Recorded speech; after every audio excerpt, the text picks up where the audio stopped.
السلام عليكم ورحمة الله وبركاته سنين جدا ورموخية خبجمتوتا جالتمتوتا ilmaan Oromoo addunyaa mararratti argamtan nagaa waaqayyoo siniif haa ta'u siniin jedha Dr. Abdul Hussein baga nagaan dhuftan siniin jedha har'a wanti isiniif qabadhee dhufe waan ajaa'ibaa qofa jechuudha hundi keessanuu baga gammaddan Oromoo kiyya injifannoo ajaa'ibaa tokkummaan keessan nu boosee jira tokkummaan Oromoon galmeessaa jiru waan ajaa'ibaati duraan dursee happy new year jechuun amantii keenya waan hin eeyyamamneef baga rabbiin umrii nu dheeressee waggaa kana waggaa rakkoon lolli duuti keessatti baay'ate keessaa bara haaraatti nu dabarse jenna barri haaraan akka amantii keenyaatti kabajuun wal eebbisuun waan hin eeyyamamneef an akka nama tokkotti waggaa lola hamaa sana keessa bara 2021 keessa bara 2022 darbuu keessaniif baga nagaan geessan isiniin jedha an akka nama bara haaraa kabajuutti isiniin eebbifne dubbii Abdul Hussein amantii jaraatiin hin eeyyamu akkamitti bara 2022 maaloo igaa kabajamtootaaf jaalatamtoota ilmaan Oromoo wanti nuti qabannee dhufne har'a waan ajaa'ibaati haqni Hacaaluu Hundeessaa funyaan qabnaan afaan qabnaan funyaan hin dubbatama akkuma jedhamu Oromoo kiyya yoonii maanyaa dhiifama gaafachiifte jechuudha Oromoon yoonii maanyaa funyaan qabdee ummanni tokko irraa jechuudha yoonii maanyaa dhiifama gaafachiifte jirti daalachaa kiyya boos kibarille ijoolleen TikTok irraa tokkummaan keessan ijoolleen girrisaan hin danda'amtu dhugaa dubbachuuf girrisaan TikTok irraa kun hedduu humna jabaa qabdi humna jabaa nafxeenyoota warra jajjabaadha jedhaman hunda harka kennachiifte jirti Gucci family jettee maqaa moggaafachuudhaan nafxeenyoonni TikTok irratti mataa ol qabatee ijoollee Oromoo wajjin geemiis ta'ee maaluu taphachuu hin danda'u jechuudha dhugaa dubbachuuf maaliif waan ijoolleen Oromoo taate beeka jaalala Oromoo waliif qabu beeka akka Oromoon injifatamuu hin qabne beeka eda wal widdirii eda gaggeeffameen yoonii maanyaatiif daalachaa waliin taphatan ijoolleen Oromoo achirratti argamuudhaan akka gurbaan keenya Oromoon injifatu gochuudhaan yoonii maanyaa waa'ee Hacaaluu irraa gaafatame waa'ee Oromoo irraa gaafatame ol ka'ee haala ajaa'ibaatii waa'ee Oromoos waa'ee gootummaa Hacaaluu Hundeessaatis achirratti nama dhibba meeqarratti ibsa godhee jira jechuudha Hacaaluu Hundeessaa an akka inni du'uufis otoo hin taane an duruma waan gadi ba'e nama arrabsuuf malee akkana wanti inni ittiin haasa'e gootummaa Hacaaluu Itoophiyaa keessaa goota yoo jettanii na gaafattan Hacaaluu Hundeessaatiin dirqama jechuudha Oromoon gaafa sodaatamuu qaba jedhee Koloneel Gammachuu Ayyaanaa Oromoon yoo tokkoome ni sodaatama ni kabajama ni ulfeeffatama jedhe dhugaadha yoo nuti tokkummaa qabaanne Oromoo kiyyaa akkanatti akkuma yoonii maanyaa dhiifama gaafachiifne nafxeenyaan hundi harka kennataa dhufti jechuudha. Akkuma dheengadda isin na bira dhaabbachuudhaan TikTok irratti akka injifannoof hamilee taatanii garafne har'allee Oromoon TikTok irrattis ta'ee Facebook irrattis ta'ee lafattis tokkummaan keenya akkanatti barbaachisaadha jechuudha. Alaabattii kana ol kaasuudhaaf akkanatti ofitti marannee Itoophiyaa keessa sa'aatti akka barbaannetti jiraachuudhaaf alaabattii dhiigaan dhufte kana beektuu miti. Alaabaa dhiiga gootota Oromootiin har'a geesse kana akka bareechinee lallabnuuf tokkummaan keenya barbaachisaadha. Gootota mana hidhaa keessa jiranus baafachuun dirqama. Callisnee taa'u miti.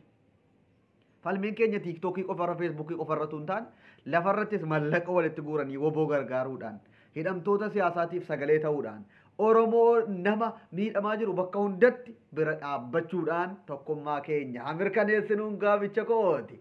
Itti aansuudhaan Oromiyaa keessatti gammachuu akkamiitu jira.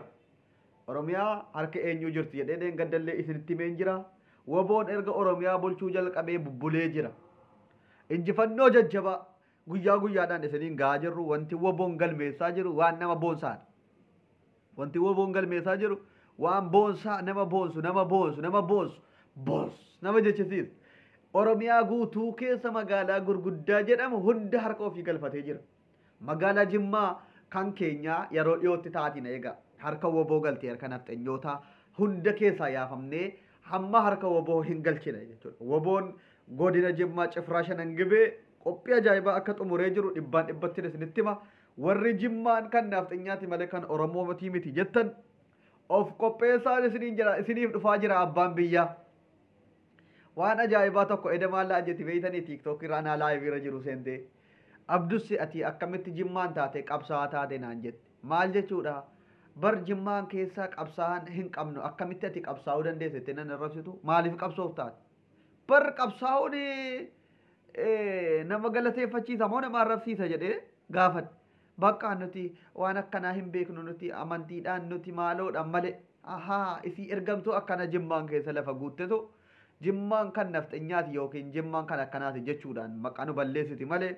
jimmaan qabsaa'aadha jimmaan oromoof du'eera seenaa isaatuun galmaa'in har'a barreeffamaa jira sarara goototaa keessatti waamama siichi gootota kan akka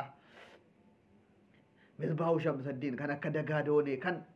nama jajjabaa isin maqaa isaa waamuudhaaf illee tinii jettan gootota bakka buuteen jiraa dhabame baay'ee kan akka moggaa firrisaa jajjaboo jechuudha hawaa kana keessaa diina fuudhaa turantu bakka buuteen jiraa dhabamee jimma seenaa hin qabu yookiin gootota hin qabuudhaaf maqaan gootota jimma dagatame malee jajjaboo baay'ee qaba jechuudha dhugaa dubbachuudhaaf jajjaboo jimmaan kiyya goota baay'ee qaba harka nafxanyaatii baafnee harka wobootti deebifna siniin jenna alaabattiin kun jimmaan keessatti oromiyaa keessatti dhiigaan ni dhaabbatti injifannoon keenyatti fufa yoonii maanyaa baga salphatte siin jenna hammas namni oromoo wajjiniin tafaallamenan injifadha jettee yaaddu yoo jiraate hilmusxinaachuu niqu dammaqa niqu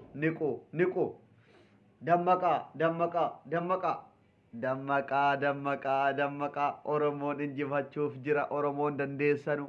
oromoon achiluutim oromoon maunan oromoo achaalim baqa hin dandeessanu oromoon maashannafee kabdachuwal oromoo kiyya baga gammadde viidiyoo kana hundi keetu sheer godhi waan woboon oromiyaa keessaa godhaa jiru diinni dhaggeeffatee haboohu waan jimmaan keessatti ta'aa jiru diinni nafxanyaadhaa dhaggeeffatee haboosu sheernaaf godhi jedha Dr. Abduseen kabbaadanawu ilaallu Dr. Abduseen ikabdaala giddilaal nafxanyaa akkanatti harka qabne dhiifama gaafachiisuu qabna malee hiqqayyaa qaaleen dagoode oromoon dhiifama ni gaafatama biyya isaa irratti iddoo hundatti kabajamee mataa irratti baatamee baay'ina isaatiin sodaatamee qabeenya isaatiin sodaatamee kabajamee ulfeeffatamee jiraatu qaba jechuudha. Kabajamtootaaf jaallatamtoota ilmaan Oromoo addunyaa mara irratti argamtan dhiigattiin kun akkamitti dhufte alaabattiin kun dhiiga gootota akkamiitiin dhufte dhiiga ittaansuudhaan sirba ajaa'ibaa Taaddalee Gammachuutis dhumarratti deemaatii dhaggeeffadhaa siniin jedha. Galatooma kibaruun Oromoo deema subscribe like godhaa ulfaadhaa.